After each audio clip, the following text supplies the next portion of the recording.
Hi and welcome back. Now in this chapter, I want to give a quick note when it comes to access tiers in Azure storage accounts. So there are three access tiers that are available when it comes to Azure storage account. So first you have the hot access tier. So this is optimized for data that is accessed frequently.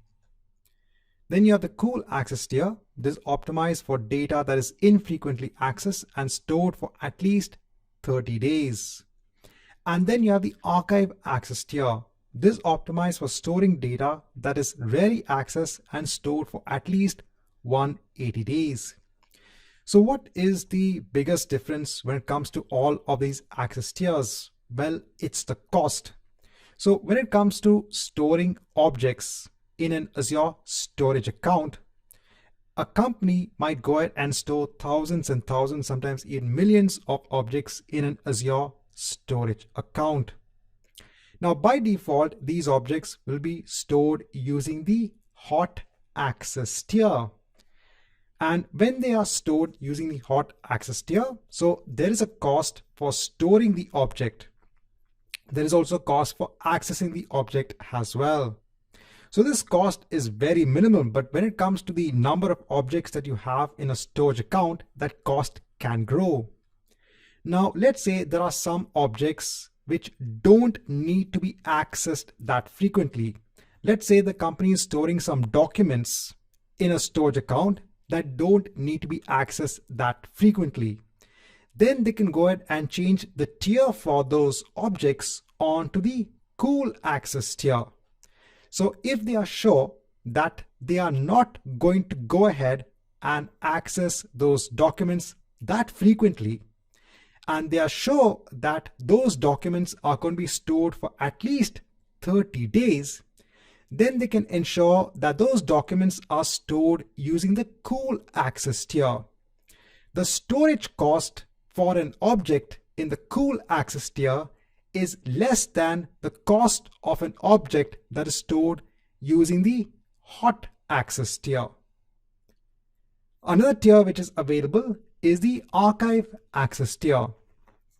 So the company is going to be storing archive-based documents that don't need to be accessed at all or just needs to be accessed very rarely. Then they can go ahead and choose the archive access tier.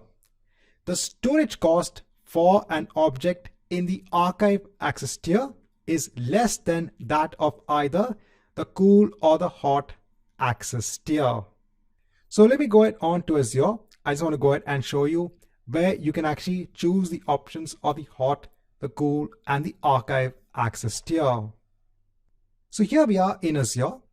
Now, if I just go ahead and add a storage account,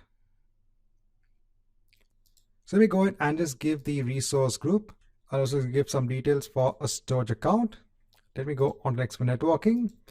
I'll go on to data protection and then go on to advanced.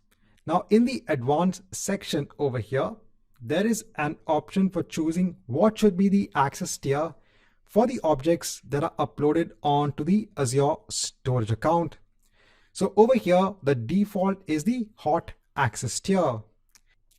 So this means that by default, when objects are uploaded onto the storage account, they will be attached onto the hot access tier.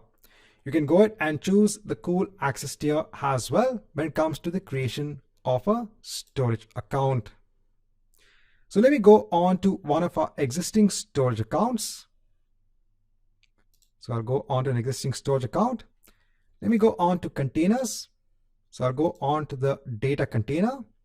So earlier on, we had gone ahead with the process of uploading a file onto a container in a storage account. Over here, you can see that the access tier for this object is the hot access tier. Now, even at the object level, you can actually go ahead and change the tier, the access tier. You have this option over here of change tier. Now over here at the blob level, you also have the additional advantage of choosing the archive access tier. Now one key difference is that when you go ahead and choose the archive access tier, if you want to go ahead and now access your object it's not so simple. It's not so straightforward.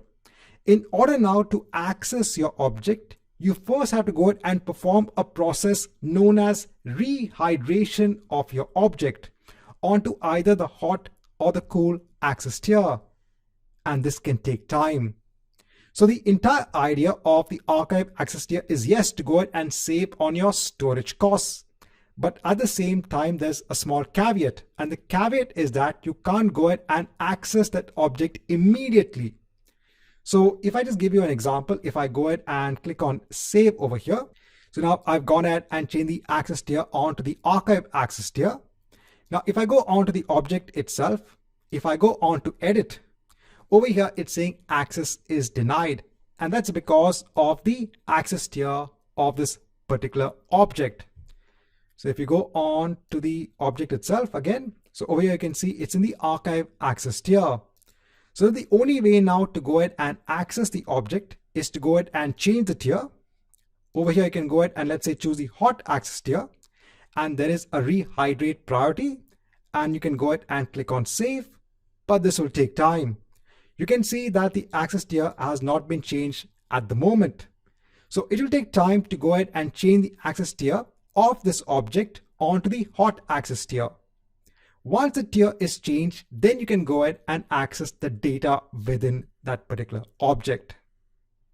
So over here in this chapter, I just want to give an idea when it comes to access tiers for your objects in your Azure storage accounts.